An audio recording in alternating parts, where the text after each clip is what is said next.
Okay. Let's see who else we got. That we have Zan, hello, and Edo and Joseph and Holly and Arman. It's really great to see you all. Thank you for coming today. I really appreciate it. I wasn't really sure how this would work, so if it works really well, we'll do it again. Okay. John, hello. And Patty, but I knew that. Yes, I knew because you're actually in the room right behind me. Gerald, hello, nice to see you. This is really fun. It's like, old friends and family. And if any of my family comes on and you're here, hi. I'll try to keep it clean, Mom. I won't keep it clean, Mom. I'm not going to keep it clean at all because I can't stop myself. Hello, Min. So, yeah, I'm only just going to give people a chance to get on, and then we'll get started. I cleaned my shelves for you. I hope you appreciate it. Thank you, Angelica. I like I said, I rearranged it so you could see all the cool shit. I actually have a lot more above and below, but you can't see everything. Gerald. Thank you, Chris. My shelves are my greatest feature. Or something like that. Yeah, I rearranged this so you mostly can see everything. It's not 100%, but it's. I tried to get all the things that were laying down on top of each other into nice, neat order. Hello, Sean. How are you? This is really funny. It's like, hey, everybody. You know what it's like? And only people over 40 are going to remember it. It's like Romper Room. And I see you, and I see you, and I see Chris, and I see Sean. I had another Sean. Hello, Sean. Yes, Shimamori and Adachi is dull. That is true. And I don't know if it gets better. Everyone keeps telling me it gets better if you keep reading, but I don't know. Romper Room. Exactly, Romper Room. But the thing about Romper Room is most of the people on here probably don't remember it. So it's just us olds. Hello, Louise. So nice to see you. We got 3 more minutes. I'm just going to let everybody hang out and chat. I've got a couple notes to begin with. I'm going to run this just like a regular Yuri panel, which is to say we'll start a little late and there'll be technical difficulties at some point, you know. Oh, old hands. Yes, we can raise the old hands. Old hands up. So the deal is for the youngs. Romper Room was a really terrible, boring, horrible show when I was like 5 years old. And they would look at the camera and they'd say, and we see our friends Sarah and Erica and Sean, and all the kids would be like, oh my God, they could see me in the TV show. But I was, even at 5, like, no, they're reading off a card. It's not hard. Anyway, so that's it. What's on my shirt? Thank you for asking, Tama. I was going to pay somebody to do that. So I guess you can't see this. It's my 100 Years of Yuri design. This was a design by Lisa Patilla for 100 Years of Yuri, and you can get them on the Yuricon store under goods, I think, and you can get them in any color, and they're awesome. Yeah, the magic mirror bit, exactly. Olive, hello. Yes, the Sailor Neptune and Sailor Uranus are watching over us beatifically. This is probably the oldest shirt that I own of them, though. What are the yellow and green mugs? I was just talking about them. So they are these ancient plastic. Hang on. And now stuff is going to fall everywhere because you made me move them. Mugs. See the mugs? They have like little figurines in them. They're from Sailor Moon S. They're so old. I have no idea where they're from. They're this crazy old thing that I found. Probably at Mandarake, because that's where crazy old things go to die. Oh, and Pluto just keeps throwing herself off of things. So I was going to use them for my water mugs, but there's a uranium glass ball inside one of them. I thought maybe not. Hello, hello, hello, hello. All right, we've got about a minute left, and then we'll get started. I want to thank every single person for coming. Oh, did I make it to Japan? No, I did not make it to Japan this year, Joseph. Macadamia was canceled. That would have been this week, which is why we are doing the panel this week. And so it's been postponed to next year. and hopefully I will make it for next year. Lumran Yasha, hello. Erin, hey, Catherine, oh my God. It's so good to see you folks. And now it's 5 o'clock, so we're going to get started. Welcome to the 2020 Online Yuri panel. This is very exciting. I've never, ever done this where it's 100% open access. Anybody can come. I'm super thrilled that you were all here today. So I have a few ground rules because I'm running this just like as a regular Yuri panel. So I hope you'll stay with me while I just go over some ground rules. This is all the same as in my regular con panels. Please hold your questions from this point on, and we'll have a question and answer segment at the end. I don't want you to put the questions because I might miss them. My wife is in another room, and she is going to cut and paste them into a document in case I miss any. But I can't read my document, talk to you, and also follow the chat. So I hope you don't mind. When you go to ask questions, please do not ask me what I think of a series. The old joke used to be that if I liked a series, you'd never heard of it, and you've liked a series, I didn't like it. That is an old joke. So, excuse me. That joke is no longer very funny because series are coming out so often, so quickly, that we can't really do that anymore. Also, it just got worn out. So the bottom line is, don't ask me for what I think of a series. I've done 4,000 reviews over at Okazu. You can go ahead and take a look at some of those reviews. If I haven't mentioned it there, either I really didn't like it or I don't know about it. That's the rule. Okay, I'm also going to ask you, please don't ask me what Japanese people think of things. I'm not Japanese. I don't live there. I don't feel comfortable speaking to or for a group of people in a country that I don't belong to or live at. And Japanese people generally think about Yuri about as much as American people do. So I think that's not really a fruitful set of conversations, but do consider your questions to be a good time to learn new things and learn not just for you, but for the other people who are in the room with us. This chat is moderated, so any abusive behavior will be not tolerated because I expect that we're all here because we want to be here. I'm going to assume that you don't want to have your time wasted any more than I do, and we have no interest in the grunting of animals. So just consider this the first and only warning. Please keep your chat kind. This panel is expected to go about 60 minutes. And if we have to go about 90, we can, but it's going to be a hard stop at 90 because at some point I get very tired. All right, so we're on. First order of business, I want to thank everybody who subscribed to the Yuri Studio channel in order to help me get YouTube to turn on closed captioning. They did not. They did not respond to me at all, nor have they helped me in any way. And in the end, they actually made it harder for me to get closed captioning. The original bar was 1,000 people, which you all helped me get, and they changed it to 10,000. So that was their response. If you need or you would like to have closed captions, please use webcaptioner.com, and we'll put it over and over in the comments here so that you can see it. I'm going to go ahead and do that right now. Oh, that's not it. Patty will do that right now. Patty, would you do that right now? Yeah. Web Captioner is free. It only works on Google Chrome. But if you put me on and then you put that on in another window, it will live caption. So I apologize that I could not get web captioning. I did my very best. You did your very best. So thank you.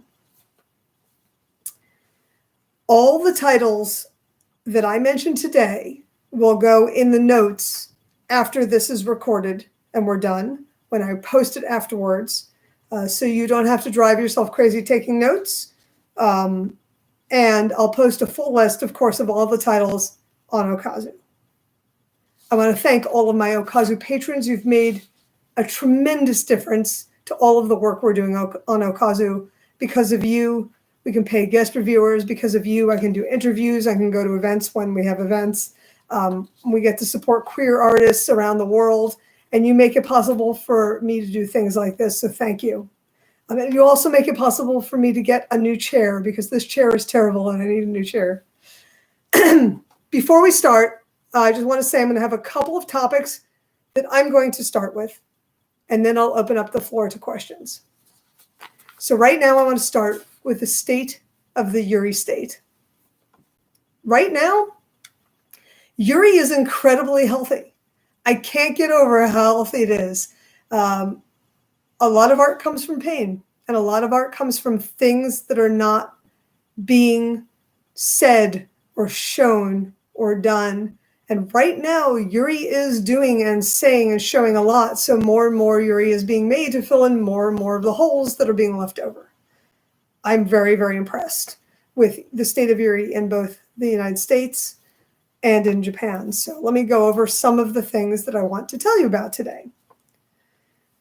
The last time I did an online panel, I actually commented that every single US localizer has some kind of Yuri. And it's actually growing, not shrinking. So I've just picked a few titles right now from each creative group, from each publisher, that I wanted to highlight just so you can see the kind of things we're getting. This isn't comprehensive. It's just a couple of titles. This isn't any kind of advertisement for them. Nobody is giving me money, and nobody has picked the titles for me. And I'm not promoting anything. This is just some things that I want you to know about. So from Yen Press, they have the Éclair anthology series. And I really like the anthology series, not because I think each story is good. In fact, I like it because I don't like every story. I like the Éclair anthology series. Éclair anthology. That is actually harder to say than you think. Éclair anthology series. I like them because they give you a chance to see new artists, artists that you already know and artists you've never heard of. And I think that's really great. So I'm going to suggest you take a look at Yen's Éclair, Éclair Blanche, Rouge, and eventually, hopefully you'll get Orange, and eventually they'll run out of colors, but I imagine we're going to get Noir at some point as well. In Japan, they just did Orange. Viz, we have upcoming How Do We Even Relationship from Tamifull, and I'm really looking forward to that one because it's super uncomfortable making and not at all your normal romance. And it's about two people who really are just having a lot of trouble in their relationship, and not in like skeezy ways, but in kind of real ways, like they're just not fitting. I really am looking forward to that one in English. Tokyopop has Love Me For Who I Am by Kata Konayama, and also Still Sick by Akashi. And that one, I love Still Sick. And again, I love it because it's really uncomfortable, and there's some terrible things and wonderful things, and I think it's great. J Novel Club has, and I'm only going to pick one title, Otherside Picnic, which I'm talking about specifically because it's a really weird-ass horror series that makes no sense and doesn't even fit the boundaries that it says. It keeps saying that it's about web lore or net lore, and it doesn't fit any of the qualities of the way net lore works. So it's really cool, original horror tales. And I think it's great. I think it's a really fantastic series. So I hope you'll take a look at that. I'm really super duper proud to say that we here at Yuricon are actually working on the English language translation of GUNJO by Nakamura Ching. And she's releasing it online on Note.mu. And I haven't done a post about it yet, but I will be doing a post going forward. It is, if you recall, my favorite Yuri manga ever, and actually in the top running for my favorite manga ever. So if you look up a GUNJO in English on Note.mu, you'll find Nakamura Sensei's site. She's doing a bilingual translation. So she's got a digital edition. It's chapter by chapter that you can subscribe to. It's got our translation, which is to say Aaron Subramanian's translation and my editing. So if there's a typo, tell me. We don't want that. And then we're having a great time with it. It's been incredibly complicated. I'm sure Erin can argue with that about that. We've had so many long conversations, but holy shit, we're getting to translate GUNJO finally. Holy shit, I can't believe you can get this. It's so good. It is such a great, dark, emotional, intense Yuri manga, and it is, as I have always said, like eating the most delicious razor blades you have ever had. They are just, it's the most painful, wonderful thing. And I hope you'll subscribe to her chapters, and we're really hoping we can convince her to do a full digital release. Volume 1 is complete, and I think all but one chapter is up right now. So if you want to get the whole volume, it's been a hell of a ride. And yes, we're doing it. Oh my God, how exciting is that? I'm so excited. Finally get to announce that. From Seven Seas, honestly, Seven Seas is doing so much Yuri and so much LGBTQ stuff. I can't even begin to give you a list. So I just picked a couple things I want you to know about. If you're not already reading this regarding Sayaka novels, you should be reading Bloom Into You regarding Sayaka. Volume 3 will be coming out later in 2020 or early 2021. I'm not entirely sure. I'm sure Sean will jump in right now because he knows his stuff by heart. And I just have to say, it's a great adaptation of the character I watched the anime for. And the amazing thing is, the same author who does Adachi and Shimamura is doing these Sayaka novels. And I have to say, these Sayaka novels are like 100,000 times better than the Adachi and Shimamura novels, which I thought was dreadful and boring. November Print, thank you, Sean. I knew you'd go, and September in Volume 3, and we'll talk about that in a moment. Okay. The other thing I want you to think of upcoming from them is Roll Over and Die, which is one of their light novels. If you like RPG and you're having fun with My Next Life as a Villainess, I think that's one that's going to be really fun for you. Also, I Fell in Love with the Villainess is coming up, which I actually have very mixed feelings about. We'll talk about that in a second, because Seven Seas has teamed up with GL Bunko. Now, I think GL Bunko is a really cool group of people, and they're trying really hard. And I think for them, Seven Seas team up was a brilliant and smart business decision. GL Bunko is doing a lot of web novels, stuff that's being printed online, and they're collecting it and doing these light novel collections in Japan, and they wanted to translate into English. Now they have teamed up with Seven Seas. I think that is a fantastic idea for them. The quality of the work is exactly like web novels. So when you read My Life as a Villainess, I Fell in Love with the Villainess, have your expectations at the level of web novel. That's what I want to say. I don't want to say it's bad, but we're not talking about high literature here at the best of times. I'm currently reading a GL Bunko series called Kunoichi Betagumi Igarashi Satsuki. That's the name of it, the series. And it is about a Edo period samurai female, Kunoichi, and her foreign charge, Vlad Dracula. So I want you to have your expectations tempered. I like GL Bunko. I don't know if they're the greatest things you've ever read. Anime has been anime-ish. So we have My Life as a Villainess, which is not technically a Yuri series, but if you're watching it like I am, it's a Yuri series. I don't know what you're watching. That's all I can say. If you don't see that as a Yuri series. And Tamayomi, which I still am not convinced is Yuri, but we'll see. And then I want to mention one other thing, that Yuri Dojinshi now has 2 publishers in English. We've had Lilica from DMP, which I think is really, yeah, absolutely, right? It's absolutely a Yuri series. Thank you. I talk endlessly about Vlad. So if you're reading the chat, you'll see my wife just said, it's funny to listen to me. It's delightful to listen to me talk about Vlad. Talk is a very generous way of putting it. I tend to rant. So I hope you guys can read these stories one day. So Yuri Dojinshi, we now have 2 publishers. We have Lilica from DMP, and I think their choices have been very interesting, and some of them have been very good. And now we have Irodori Sakura, which is launching very soon. Again, I really don't know anything about their choices because they haven't launched. I'm hoping to take a look in advance at some of their work. So we now have 2 Yuri Dojinshi publishers.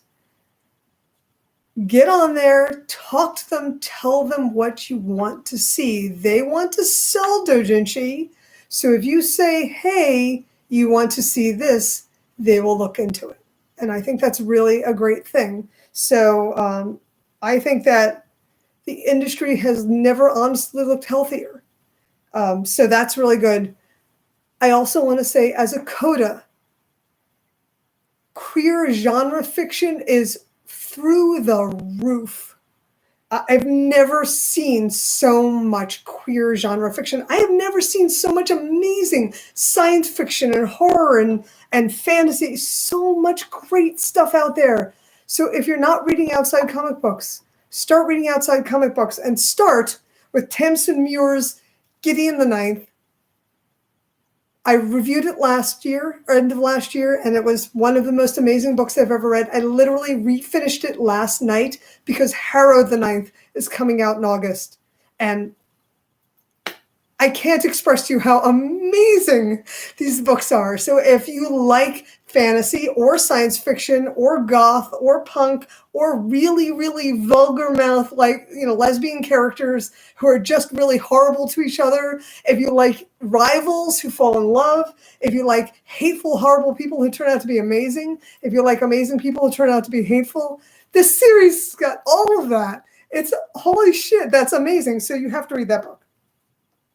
Gideon the Ninth, Harrow the Ninth. That's good. So that's that. And then I want to move to, quickly, I want to talk about digital. So for years and years, people have been saying, well, they like the feel of books and they like the smell of books and they want books. And I don't really argue with that. I get that you really like books. But what I want from you is to imagine that the difficulties with the pandemic have been destroying the ability to ship, to print, getting people to work on time. I mean, digital has been a lifesaver. Really, seriously, in publishing. A friend of ours works in non-manga publishing, and they're saying they've never been busier. So consider that there's a couple of things about digital that I want to talk about here. I want to make a point. One, a lot of the manga publishers are putting out the digital versions first. So if you're one of those people who likes to get things immediately, if you want to be one of those people who gets the Sayaka third novel the moment it comes out, consider digital. Digital will be coming in a couple months before the print. The other thing that I want to say about digital is that in terms of Yuri, Comixology and Kindle are adding stuff as fast as possible. You've got Global Bookwalker for everything Japanese and English. And in Japan, some of the Japanese publishers, particularly the indie publishers like Galette, are putting their books in Japanese on US Kindle. So you can get the Galette quarterly, crowdfunded, creator-owned Yuri manga magazine on Global Bookwalker or on US Kindle. I've never seen such a shift over so quickly, and I know that there was a lot of concern about digital in the original, and back in the day, people don't like supporting now. They don't want to support Amazon, but Global Bookwalker is Kadokawa. They're paying the creators. It's true, they don't have everything because they're only getting things from actual publishing companies like Galette Works, but they are a really great option, and you can have all of your English language and all of your Japanese stuff on one screen. You can read it on any platform because they're in an app, like the Amazon app.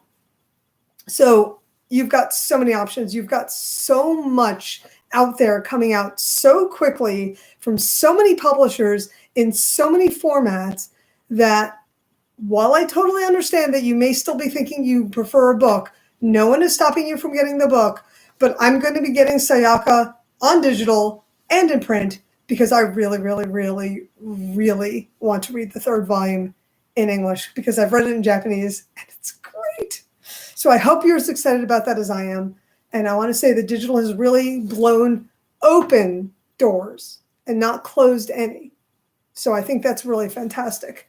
And yeah, being able, somebody said, being able to download a bunch of books to read on the subway is pretty great. Honestly, I keep Bookwalker app on my phone, on my tablet, on my computer.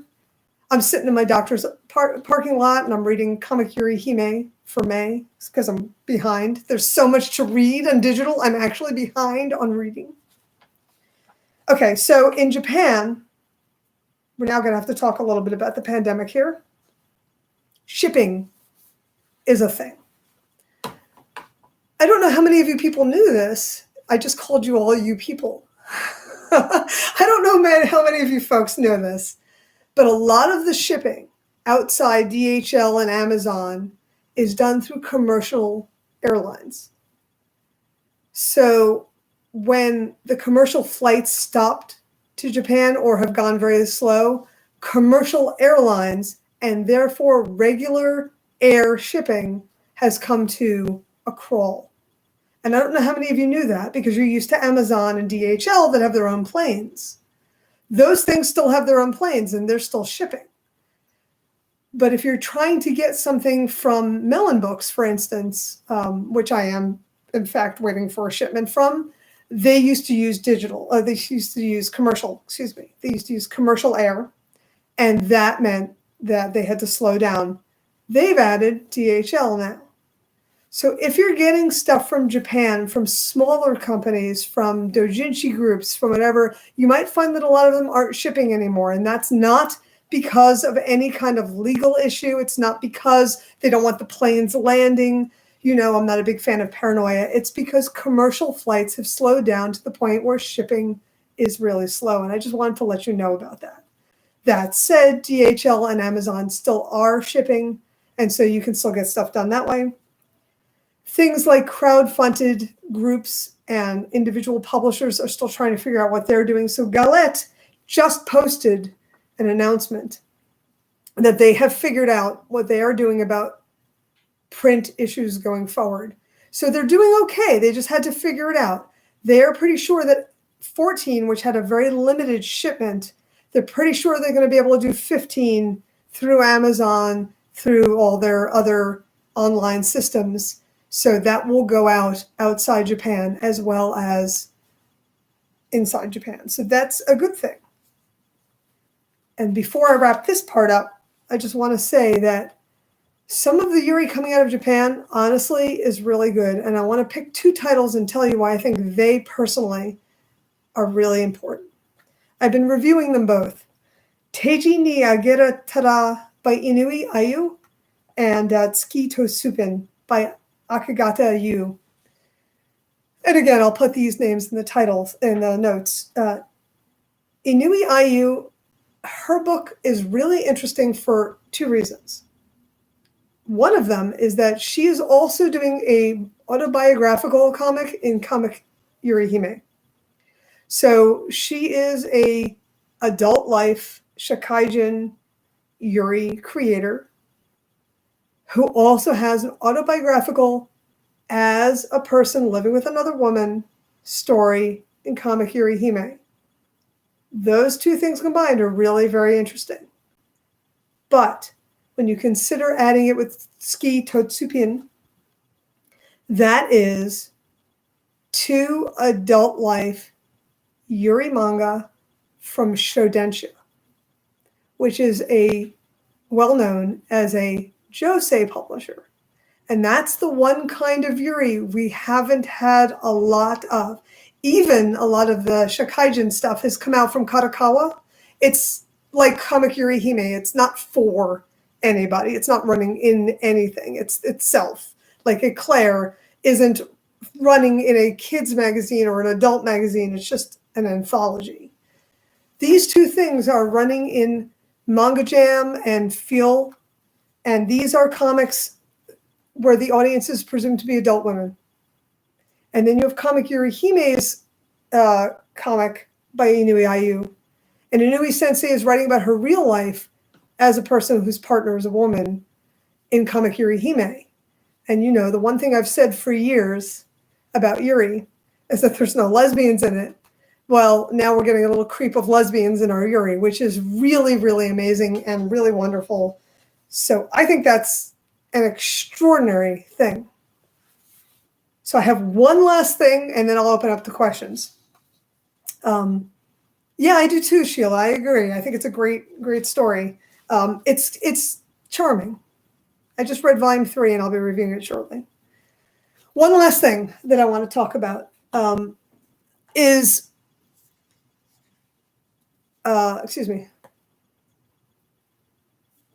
is events. Like this Yuri panel, a lot of events are going online, and I think this is really cool and really important and really interesting for a couple of reasons. I say a lot, and I apologize. So San Diego Comic-Con is doing an online thing. Anime Expo has planned Anime Expo Light, the name of which I loathe, but what they're doing is basically cutting down to sort of essential panels, guests, important panelists, industry panels. I'm sure they'll give space to. And of course, we're doing this Yuri panel today. What I'd like from all of you is to please help make all these online panels as accessible as possible. Write the events that you know of that you would have attended and ask them to please make sure closed captioning is available. Please make sure that they're doing things like recording them and making them available. I know that sounds stupid, but there was an event this weekend where they streamed it only and then are not showing the recordings or putting them up anywhere, even though they were pre-recorded videos, panels. So all edited and all ready to go. All they needed to add was titles. And apparently they only got like 200 views. So whatever. So I'm going to say, let's make a difference. Let's all make sure we take it upon ourselves to make sure that things are more accessible going forward. I'm still going to continue my battle with YouTube and probably never do a panel with them again. I don't like them. And one last thing. Going forward into 2021, I get this a lot, and I just want to respond to this. If you're sitting here thinking, wow, Erica, I'd love to have you at Archon, get me invited. Tell them you want me to come. I will go just about anywhere, which is true to some extent. There are 2 cons I won't go to, but you can't ask me why. And I would love to be at your local con. Have them invite me. And that's all I'm asking from you. And then I'll be glad to come. We can all make a difference in terms of accessibility. We can make a difference in terms of programming. And I hope you'll do that. Okay. That said, we are now at the point, excuse me one moment. I'm going to have to take the top off of this because I think this one's broken. Yeah, there we go. Okay, we are open for questions, and hey, I'm right on schedule, so that's good. I'm going to start with a couple of questions that were given to me previously by my patrons, and then I will open questions to you, and I'll be reading the chat. We'll be talking that way, so it'll get a little weird. Okay, so the first question is from Louise. Louise asks me, because Louise is my friend, and she knows the questions I like. What sports, Yuri, do you want to see in the future? And what sports should everyone be playing to make it interesting for you? Well, I like sports. I did a lot of sports as a kid. I was a competitive swimmer. I did softball. I was on track and field. I did mostly field because I couldn't run. I sucked at all of them. every single last one of them. I was never less than terrible at every sport I did, but I enjoyed them. And so pretty much any sport will do, but there's, of course, a list. And the list gets changed all the time. Softball is good. Martial arts, and particularly mixed martial arts competitive fighting, is the top of my list. I think we can all see the obvious the obvious appeal of that for Yuri. And Hayashi Shizuru Sensei did a short story for the Yuri Tora Jump, the second collection, called Friday is the Day. That was my perfect story. And if I got a 27 volume of that series, I would be the happiest person in the world. So that's always good. I really think, curling Yuri. Wow, that would be boring. Oh, no, I'm sorry. Curling Yuri would be fun because, of course, they had plenty of time to talk. So there's other sports. I think rugby would be really hot. I like the competitive blood sports like boxing, that kind of stuff. So I think that'd be great, wrestling, that sort of stuff. But pretty much any sport. There was another comic years ago that was a golf manga that never was Yuri, but it had a lot of female. It was women's golf. And a lot of very famous Yuri mangaka did doujinshi about it. So I actually have one or two of those. I think any sport could be good, but I think there's a couple that are classically lesbian. So softball and golf would be pretty classically lesbian. Rugby would be pretty classically lesbian. I think swimming is pretty obvious. Ping pong, and there's a reason, because a very classic Yuri story called Sakura Namiki has ping pong in it. And there was Hoshito Hana, which was a mid-2000s 2-volume manga that actually had ping pong as the primary sport. So I think you can make anything Yuri, but I think there's some classic events. So, okay, so let me go here. So that's mine. Any sport at all would be good. And I just want it to be, here's what I want. I want it to be more than 3 volumes. I want it to be an actual story and not just a throwaway. I want it to have genuine tension. So it doesn't have to be rivals. It could be people on the same team, but it has to be people where there's like genuine tension. Something that's really driving them in terms of the sport and also in terms of the relationship. So that'd be really good. And then I don't care what sport it is. So Chris asks, is talking to mangaka on Twitter different from talking to them different from talking to North American artists, or does it depend on the individual?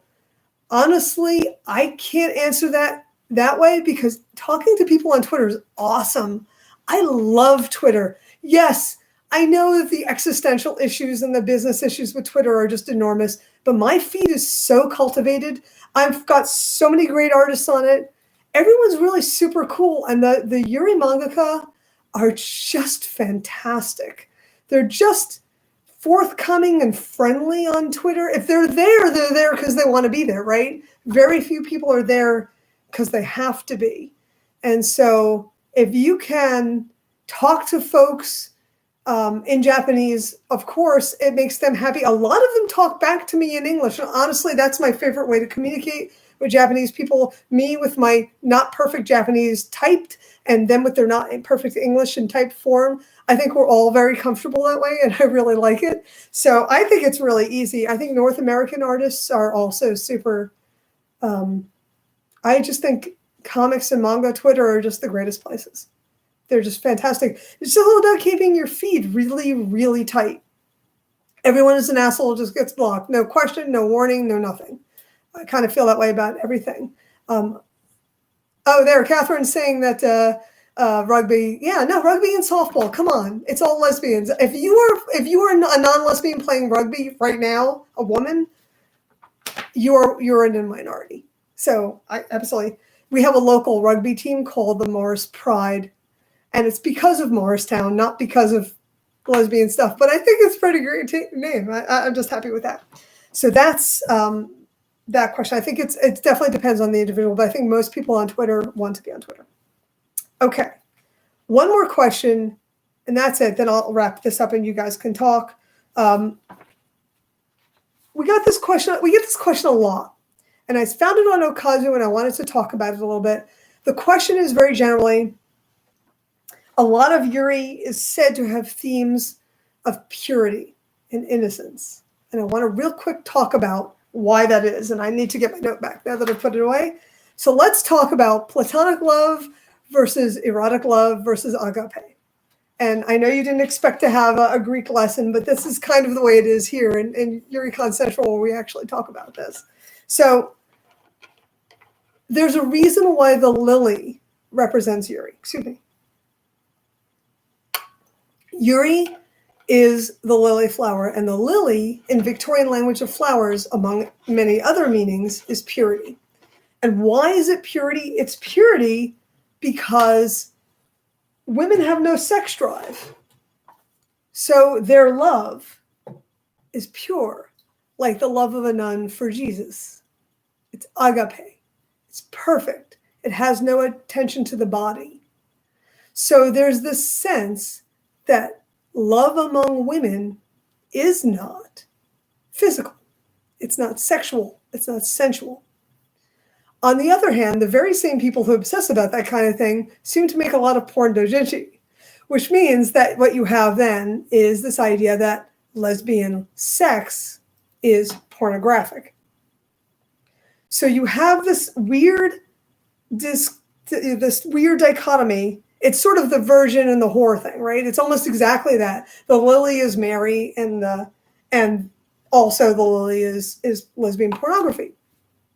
But what happens is in the middle, you would then have this S drive for platonic love, sisterly love. So when you have all of these weird stresses from publishers, from censors, from people who want it to be like this, you get this sort of overarching sense that Yuri is about purity, which it is not. Anybody who's ever been in a relationship of any kind is absolutely able to tell you in 10 seconds or less how utterly unpure love and sex are. That's simply not the way that is. So, no, it's really not about purity unless the mangaka makes it about purity, unless you make it about purity, unless there's something else that you need to know. Okay. So now I'm opening for questions. I'm just going to real quick go here. And where is the roller derby Yuri manga? The Yuri roller derby manga. Oh my God. That Anime World Order, that is an amazing thing. I agree. Roller derby would be stunning. And now I've got a list of questions from my wife who just walked through. So we're going to talk about that. I think roller derby would be brilliant. It has the violence. It has the intensity. It has speeds. You have speed lines on every third thing. And it would be perfect. So I agree with that. So what is the rarest, most obscure thing on my shelf? I'm just going to hold that to last. The rarest, most obscure thing on my shelf is something I love talking about endlessly, and it has been joined by a twin, but I'll have to get up and get it. So let's go here. So we have, do I know if anyone's planning to publish Maria-sama ga Miteru? I do not know. And I cannot say, which is a different thing, not to say that I know anything, but I can't even conjecture. At this point, Tokyopop had Maria-sama ga Miteru in German. They published the first 2 novels. I do not know how they sold, but we can conjecture only that they didn't sell well enough for them to go forward, or that there was a problem with the 3rd novel. And as you know, I don't tend towards paranoia. I believe it was poor sales. So I don't know. And I think that's a great question. I think that's something we could talk to Tokyopop about. I know I would still love to read them. And with light novels being so popular right now, even if they did selected light novels, I think that could be really good. And then, is anybody looking to publish anything by Yoshio Nabuko? Okay, well, we have Yellow Rose, and that's Sarah Frederick. Dr. Sarah Frederick did the translation on that. It's on Kindle. It's only like $2.99, and it is the Yuriest of all the Hana Monogatari stories. It's fantastic, and I recommend it highly, just to have a purely S story in your pocket. In case anyone says to you, have you ever really read anything S? The answer is read that, because it is fully, wholly, super S, and also really gay in the ungayest way possible. And I think it's a great example. I do know that Dr. Frederick is working on other translations, but I don't know what the status of that is. And I know, and I trust her to announce it when or if it will happen. So hopefully one day, maybe we will get some more of the Hana Monogatari, which I would really like, if only for Moeru Hana, which was the craziest story I've ever read in my life. That was nuts. So that was really good. In your mind, what has been the most noticeable change or evolution in the Yuri world? We're doing an online Yuri panel live on YouTube right now. Think about it. That's a crazy change. And I'm talking about Yuri from Japan and Yuri from America and Yuri on digital. Is there a greater? All of it. It's all changed. Everything. 20 years ago, none of this happens. Not one thing that happened today, except for my shelves, which were much smaller. None of it. So it's been an extraordinary change. What role, if any, should trans feminine people play when it comes to Yuri? Any role I feel like. I'm women are women. Trans women are women. Absolutely, you're welcome. I have to say real quick, in my last Yuri Monogatari, we had a trans story. And when I published it, I knew that not everybody would be happy with it. But I thought it was a fantastic story. I stand by it. And I really, trans women are women. Your role is the role you want. Create it, read it, enjoy it, comment on it, write analytically about it, complain about it.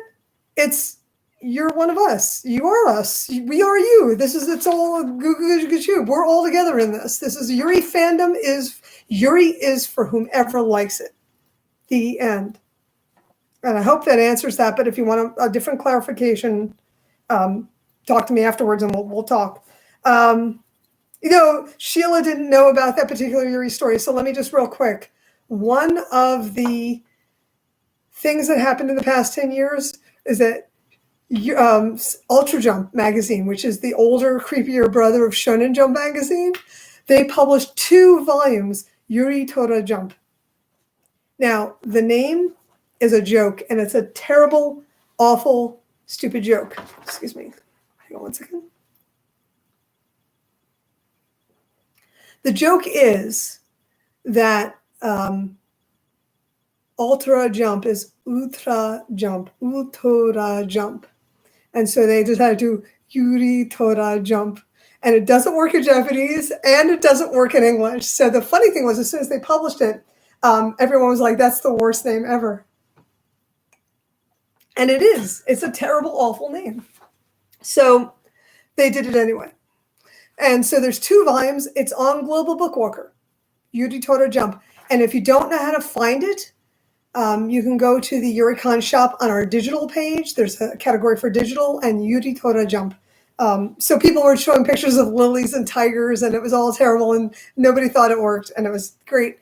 But Hayashi Sensei has 2 stories, one in each one, and the first one was hilarious, and the second one was the perfect story. On the figures on my shelf, what is my favorite? I don't have a favorite. My wife's favorite is this saber, which she made me move so you could all see it. I like this Haruka Michiru, this Uranus and Neptune. I like Dark and Moonlight, but I have a whole shelf of Marimita here, and above that is some more large figurines, and I have some more stuff down at the bottom. Basically, everything you see is my favorite, which brings me to my oldest, most obscure thing on these shelves. I'd have to get up and get it, so I'm not going to get it. I have on these shelves, and I have another one sitting over there, a Hana no Asugumi drama CD. And if you want to know what a Hana no Asugumi is, and you've never heard me rant about it, this series from here to here is Hana no Asugumi. It is a series about girl gang, crazy pants stuff from the 1980s that went on from the 1980s, the 1990s, the 2000s, and now has 3 new volumes. And it is about a girl named Asuka who is 13 when she starts and 14 when she ends. And she's the best fighter in all of Japan. She's the best gang girl in all of Japan. I love this series. But that's not why I love the drama CD. I love the drama CD.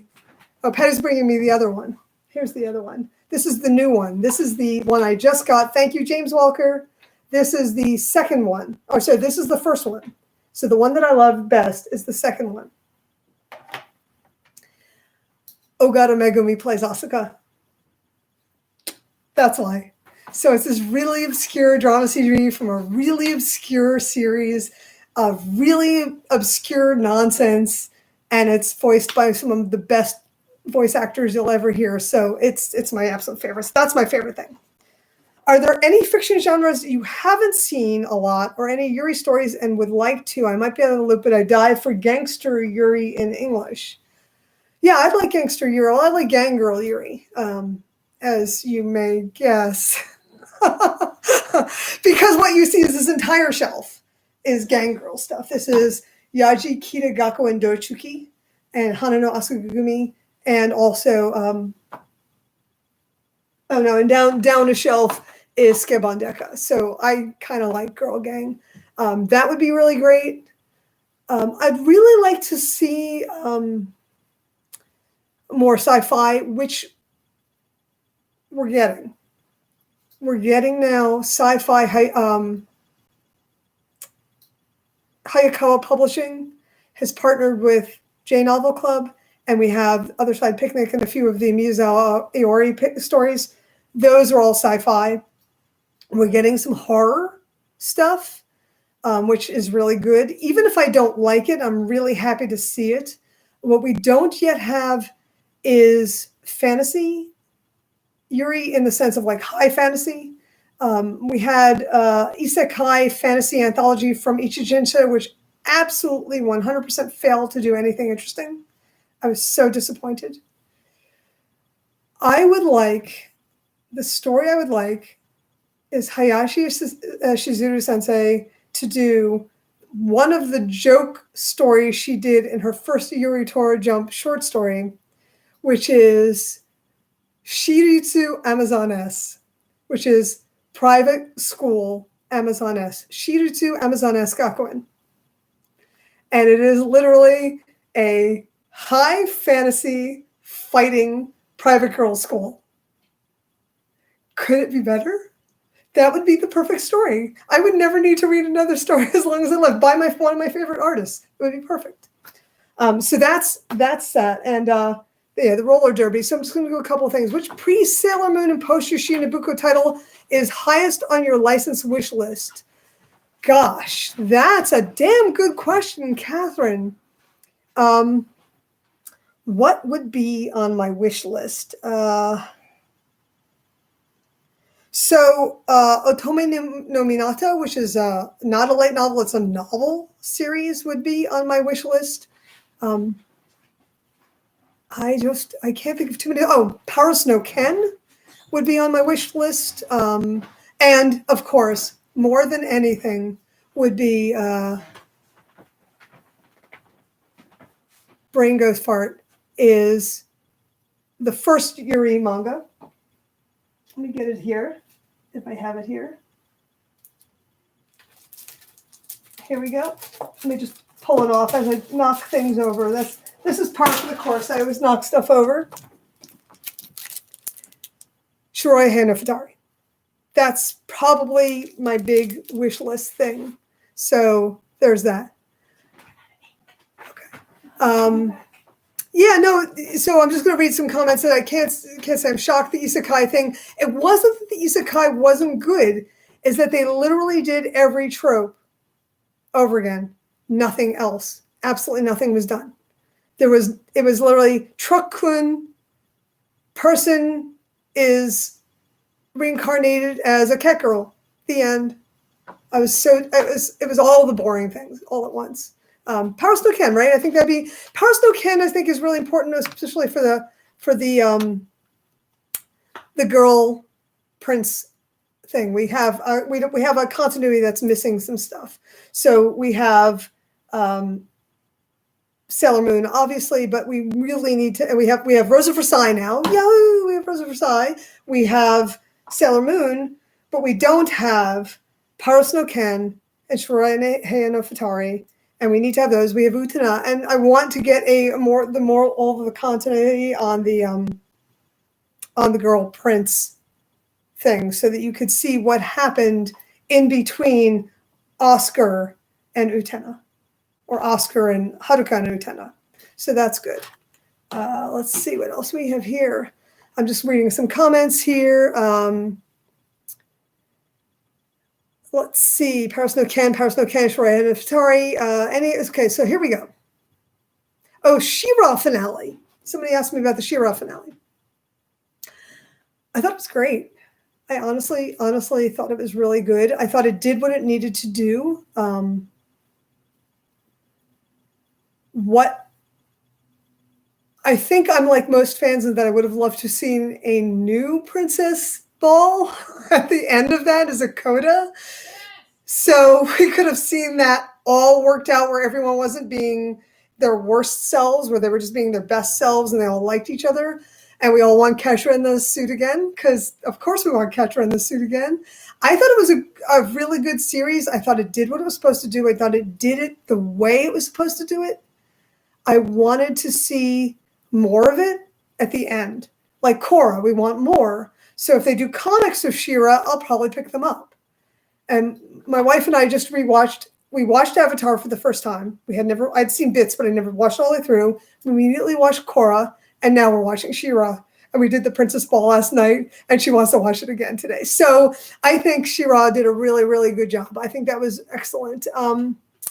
Let's see. Would I like to see a Futekiya like manga subscription service dedicated to Yuri manga?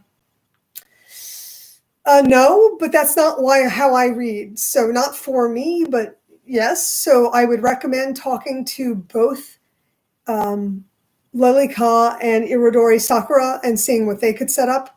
I think that's something that they might be interested in. I think it'd be a great idea. I don't read comics in serially like that. I wait till I clump things. I chunk things.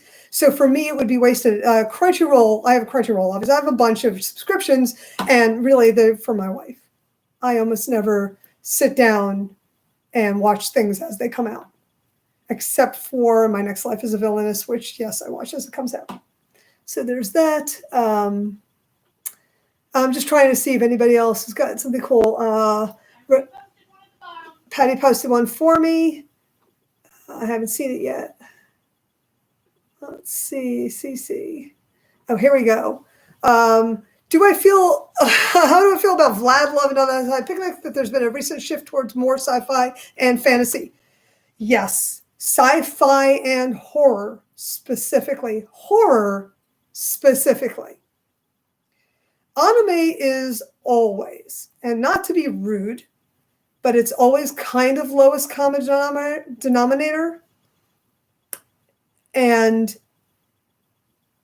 because it's visual, it could do more, but it frequently has such tight budgets, it actually does less. So Mamoru Oshii is all into the visuals, right? And he richly, densely packs meaning into his visuals. And I just did a huge roundup of all the visual media of Ghost in the Shell on Okazu a few weeks ago, and there's a lot of it. But I'm not entirely sure if that's going to translate to a vampire series girls story. It's not really girls' love, so we don't really know where it's going. So I would say that not just Vlad Love, because you have vampires and you have the stuff coming out from Hayakawa. So I would definitely say sci-fi horror is definitely on the upswing. Okay, so let's look at some of the things here. Academic question. We hear about the process of publication in Yuri Dojin in English. Well, it's not really different from what it was when I did it back in 2003. Digital has changed everything, so there's that. So all of the printing issues and the distribution issues have become much less critical with digital.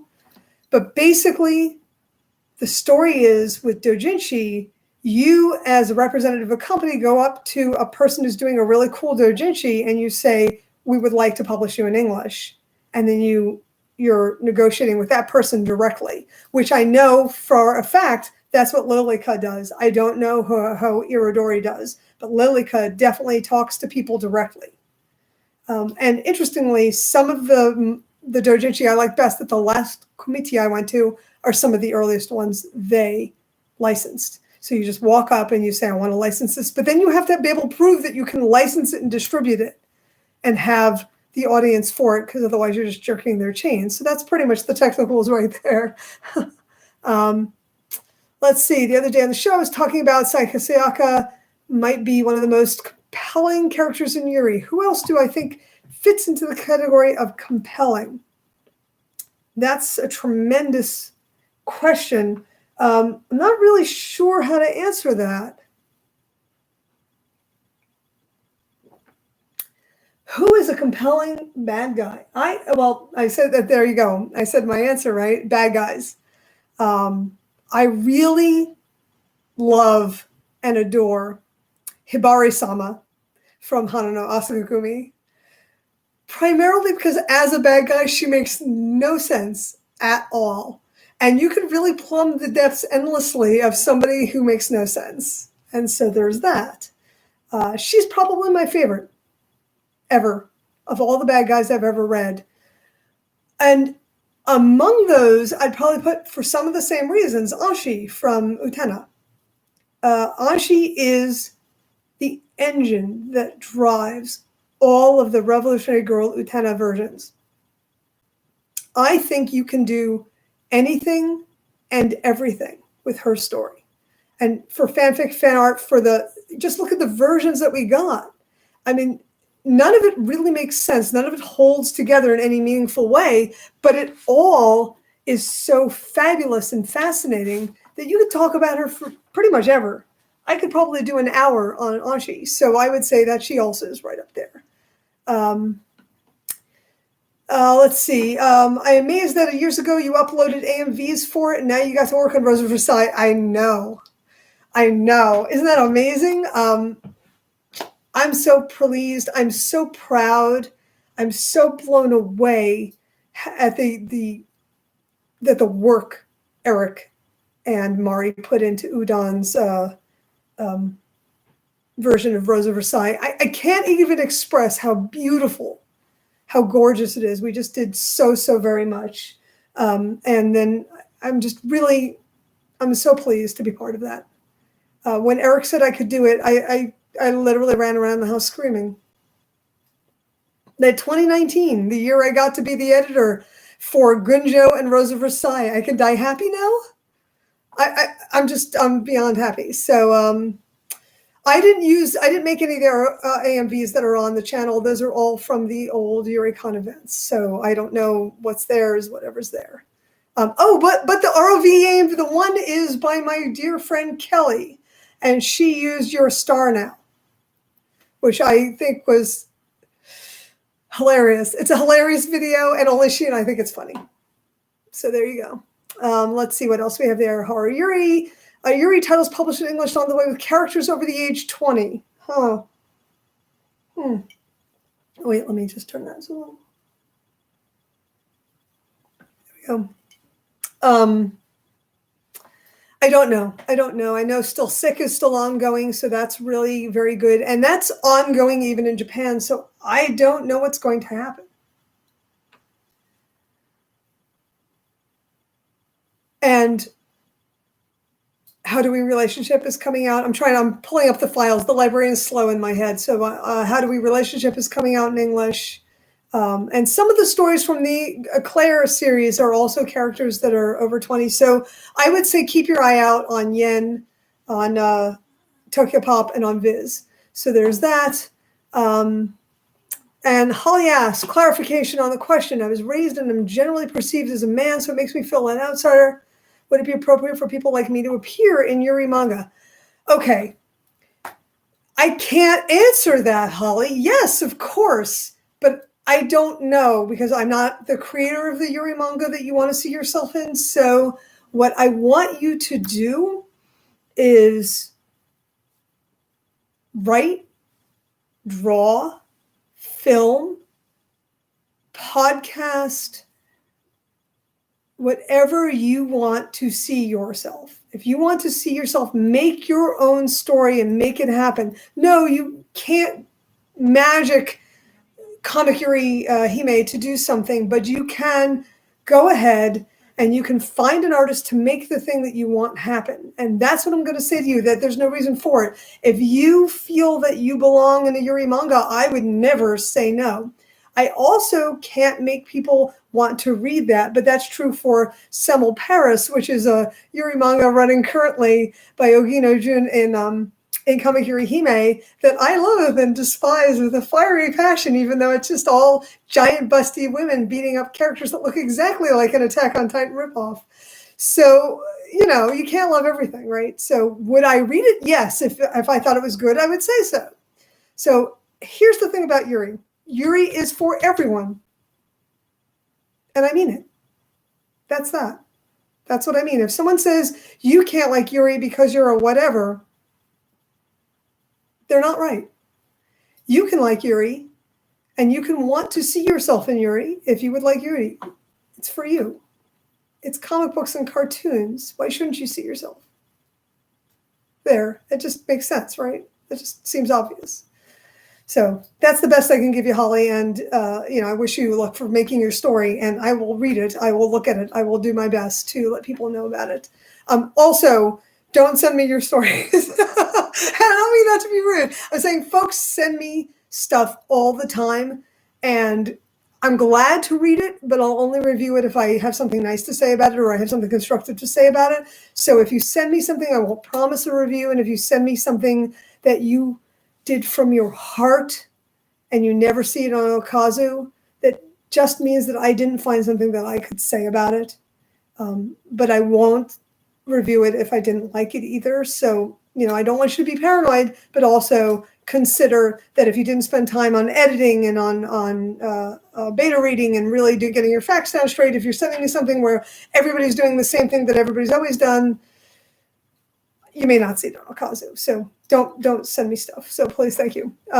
Thank you, Holly. I don't mean, I'm not saying you personally, you. Okay, so let's see what else we have. Oh, After Hours. After Hours. Let's talk about After Hours. I just did a review of the author's next thing. See, After Hours is great until the end, and it didn't make sense. So I wrote a review about it, about how it didn't make sense because the two characters are like, we won't see each other for a really long time. And I'm thinking, you're holding your cell phones in your hands. I don't get it. So I was really looking forward to seeing what Nishio Yuta did. Well, I just did a review of it, and it's 2 volumes. It's called Chayama to Mizuno, and I didn't like it. I didn't like it at all. So just because the creator does really great things doesn't mean the next thing is going to be really great. So that's a thing you should really talk about. And watching this video is going to kill me because I say constantly. But the point is that I need a moment to think because this is live. So if you're sitting there going, God, she says all the time. That's why. Conditions of Paradise. Folks are doing this thing where they're saying stuff that's out right now. And you can find all of that on Okazu. Absolutely. All of those have been reviewed. There's a lot of really cool stuff that is out right now. But coming out, I'm going to say the thing I think you should be looking forward to right now are How Do We Relationship and the Sayaka 3rd volume. And those are the really, really good ones. Let's see. It reminds me upcoming. Oh, these are all Akashi. Yes, these are all some of the people are very, very helpfully talking about titles. I definitely think you should read all this stuff here. My wife reminds me to tell you about Murcielago, which I don't tend to suggest because it's terrible. I love it with a fiery passion. It is horror. It is action. It is inexplicable. And it has got really ugly lesbian sex. And when I met the folks from Square Enix, they looked at me puzzled, very, very puzzled. They were like, why do you like Murcielago? And I said, because it's got the ugliest lesbian sex I've ever seen in my life. And they just went dead. It was great. It was like, they're like, perfect response. All right, how do I review settings with only women, no men? I hate them. Hate. So here's the thing. That whole girls' school, there's no men. It's no men wanted, men not allowed. Loathe it, despise it. It's for men. I call it parting the gauze curtain. And it's bullshit. Because what it is letting men know that they're seeing something secret and special and so intimate, like women, sitting around eating bonbons in their underwear, which doesn't happen. Well, maybe it does, but it doesn't happen here. So I don't like all women settings. I liked Maria-sama Gamiteru because they had brothers and fathers and teachers who were all men and cousins. And even though not all of them were great characters, that was the point. Some of them were good. Some of them were bad. Some of them were incoherent. Some of them were just there. But the bottom line is most women do not live in a women-only world. And I like stories where the world is real. And it's not just the two people in love, this teeny weeny little box. I like it when stories have characters in them, which is actually something that happens in Still Sick that I really like. The characters have coworkers, and some of the coworkers are men, and some of them are really nice guys. And I don't mean that nice guys. I mean, they're really decent people. So I really like that. I think that's awesome. So that's a good question. Thank you. Let's see what else we got here. 4 have been not found. That's my response to that. Yes, the Pikachu story has the title, Our Teachers Are Dating. The gym teacher and the school teacher are dating is, I think, what they originally licensed it as. Ohi Pikachu's story is called Hayama Sensei to Torana Sensei wa Skiyate Iru. And I really think it's sweet and darling. And that's the point. It's sweet and darling. And the plot lines for each chapter are like, they go out on a date. That was the whole story. That was the tweet, So there's that good. I think it's true. The Men in Blue and To You are very good too. So I agree with that. Why do I think there has been less Josei Darker Yuri up until this point? Does it go up against the ideal Lily image? So I write about this a lot. Yuri as a genre has heterogeneous origins. There's Yuri in shoujo, there's Yuri in shonen, there's Yuri in josei, there's Yuri in seinen, and they're all different because they're talking to different audiences. And then one thing gets co-opted. The S kind of pure love drama of shoujo gets co-opted, and the seinen guys pick it up and they go porn, So, and I don't mean to bump, it's not all men. It's not what I mean. But you know what I mean. So what happens is you get some of the purity stuff co-opted by the not audience that it was originally for. So you do have Josei Yuri. You've had Josei Yuri all along. Love My Life by Yamaji Ebene was one of the first really great Yuri manga of the 21st century. Late 20th or early 21st. Again, somebody will pull up the facts right now.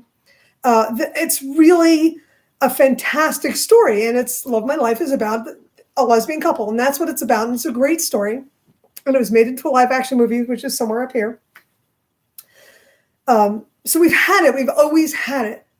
And we've had Yuri stuff. I have an old Yuri anthology from Chow Horror Comics. So it's shoujo horror Yuri. It was great. It was horrible. It was really, really full of great horror stuff, and I loved it.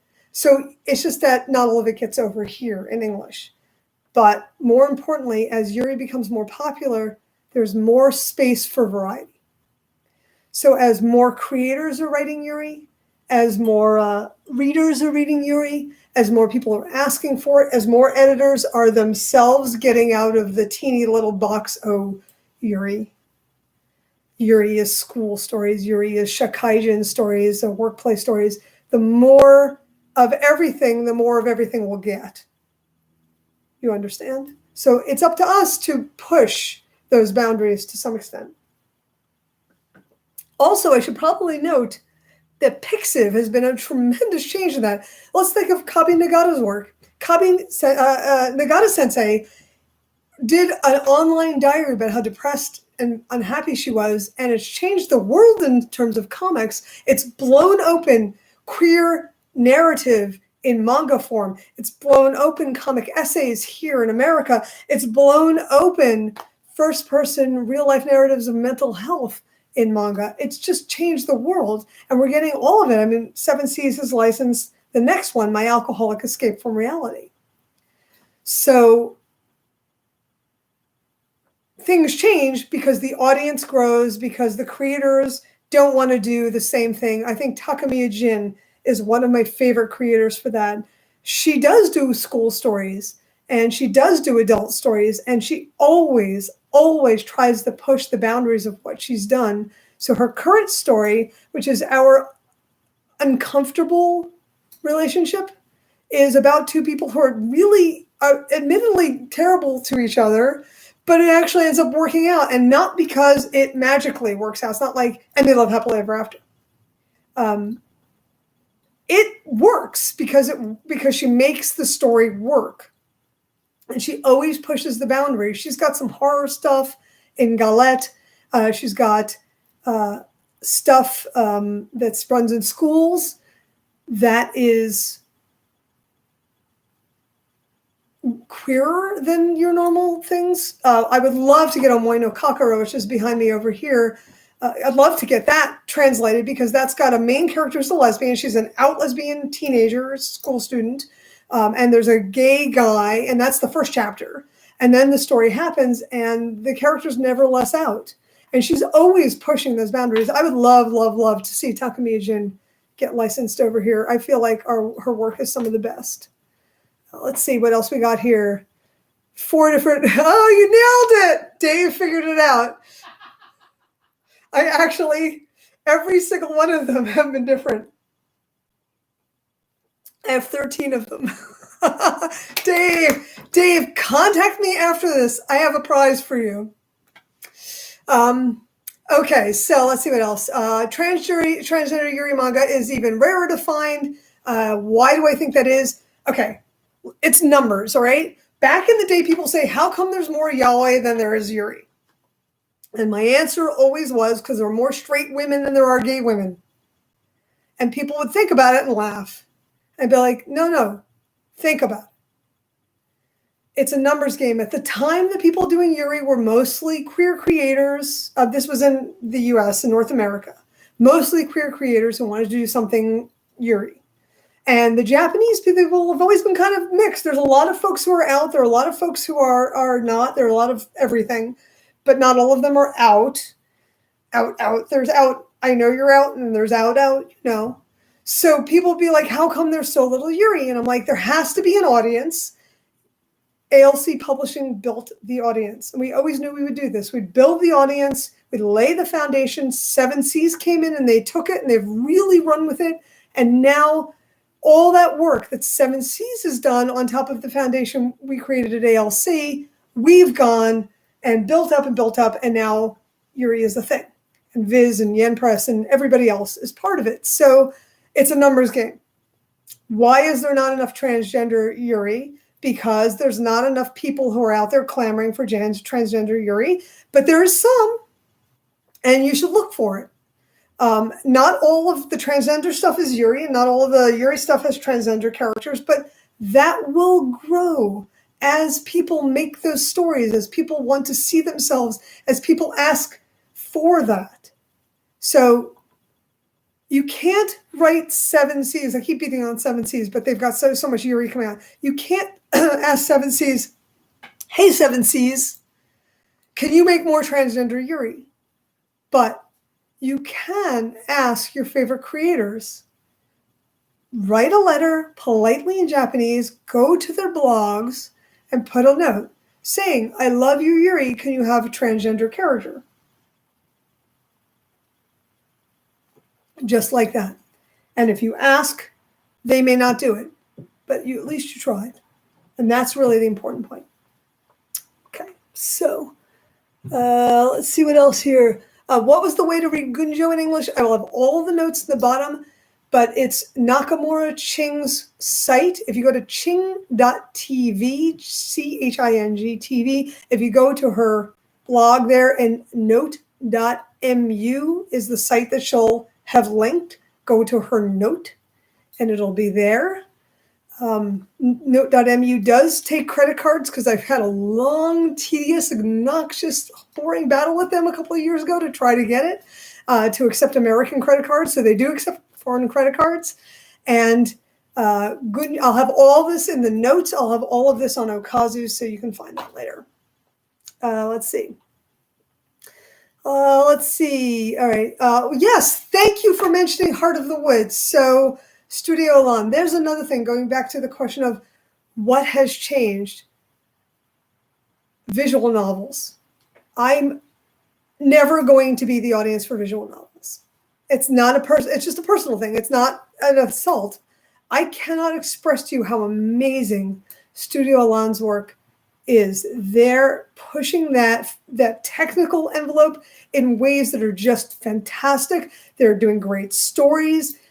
Yes, Heart of the Woods is it's spoiler, but that's part of their storyline. And there are other folks. I know some of the doujinshi. I'm pretty sure some of the doujinshi being translated is. Then there's like Tokyopop's Love Me for Who I Am. It's non-binary and it's always sort of skirting it. You know, you get things like The Breath of Flowers where it's not trans. It's kind of like mistaken identity, which whatever. But you're getting more and more people sort of putting that in there and around there. And of course, if you haven't read it, I mean, if you're an Okazu reader, I'm sure you have Shimanami Tasugare, which absolutely is the one story you should have read or should be reading and should be asking for more of. And hopefully Kamatani Yuki Sensei will be doing something cool. Let's see. What are the proportion of Yuri writing, women writing Yuri versus men? I can't tell you at this point, but even. Yuri fandom, it was always pretty even. The way Yuri fandom splits out isn't evenly. So not every guy is liking what I like, you know, they're liking what they like, but it's always been within 40, 60, 50, 45, 55-ish. But I'm sorry about the ums. I'm going to feel really self-conscious about it. I may have to edit some of this. I hate editing. The number of fandom, I can't really tell you. I would say roughly just assume it's even, to be very honest. Just because there's so many people now. It's something of everything. And of course there's lots of folks still using fake names, so I don't know who they are. And a lot of times you'll see on Okazu, I will say they, because I either don't know what they are, what sex they are, or what they prefer to be, or it's not important, and I'd rather just say they. So a lot of people say, you'll see comments going, oh, so-and-so is a woman. I'm like, you know what? I don't see that's true. So I don't know that's true. If I don't know that's true, as far as I know, everybody's hiding behind a Twitter avatar. Let's see what else. If we can recommend Yuri novels, visual novels of trans characters, yes. Louise has done a lot of visual novel reviews for Okazu, and she's the person you go to for visual novel recommendations. She does great work. So, and thank you, because I'm just never going to really like visual novel. I hate it because it looks so fantastic, but I get so bored, and it's not the visual novel's fault. Okay, we are at 20 after. I will take one more question if somebody's got a good one, and then we'll wrap this up. And if anybody has something, do let me know. I know typing is hard. So I will just say this. Yuri is healthy, and I have you to thank for it. You folks are buying it, and you're tweeting about it, and you're sharing it. And I hope, and I know with you folks that you're putting your money where your mouth is, and I hope you'll convince your friends to do so. In this world, there's no real reason anymore to support scanlations. And I know that some of you are still reading them, and I'm not going to tell you you're wrong. However, the folks that do them are not giving any advertisement anymore. It's a delusion that they bought into because 20 years ago, that was the case. So much is coming out that if you know that there's something that's out there that you really would like there, what I have to say to you is write the companies.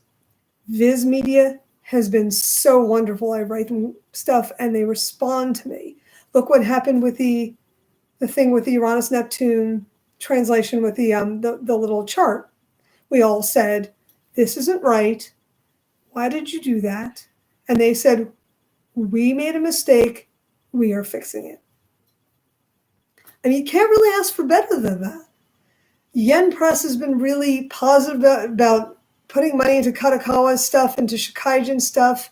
Seven Seas, of course, is doing great work. The GL Bunko and J Novel Club are bringing light novels over. You've got Studio Elan and their other imprints and some really great independent stuff. And I do talk about it a lot on the news report. I'll say, hey, look, here's a really cool new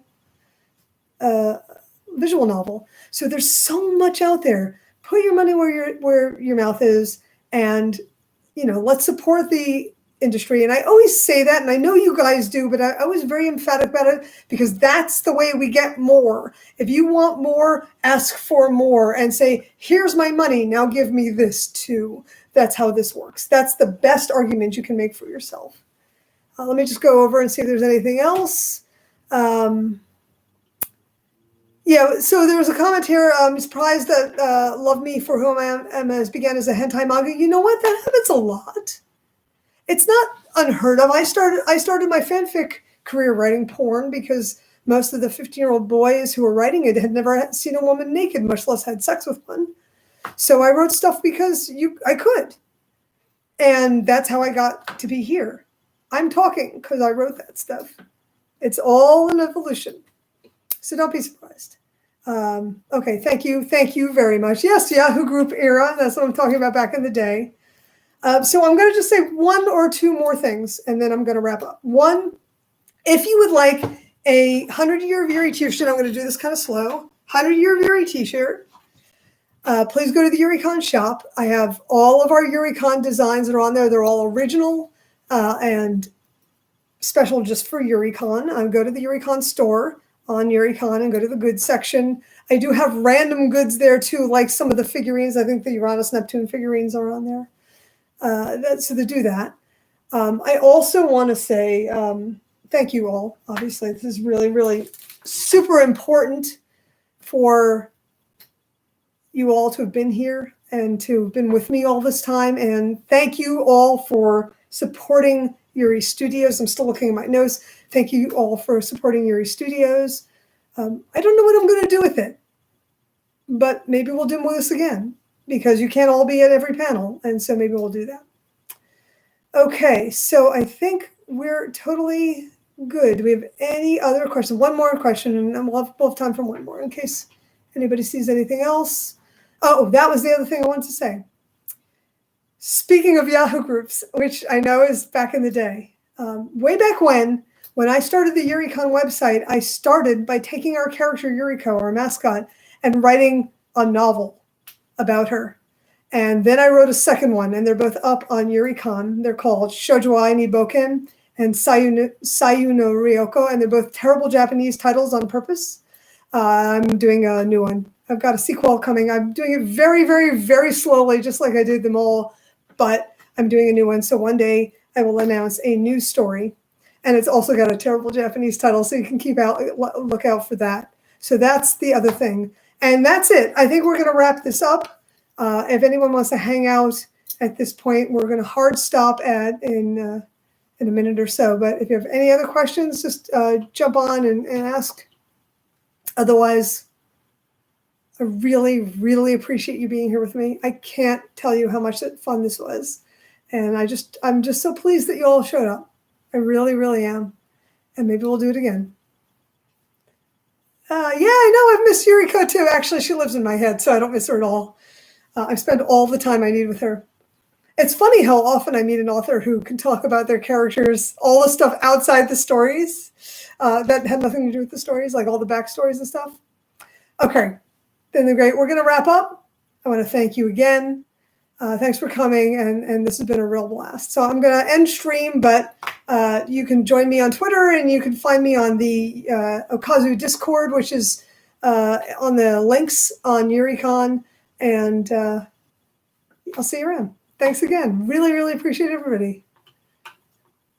End the stream.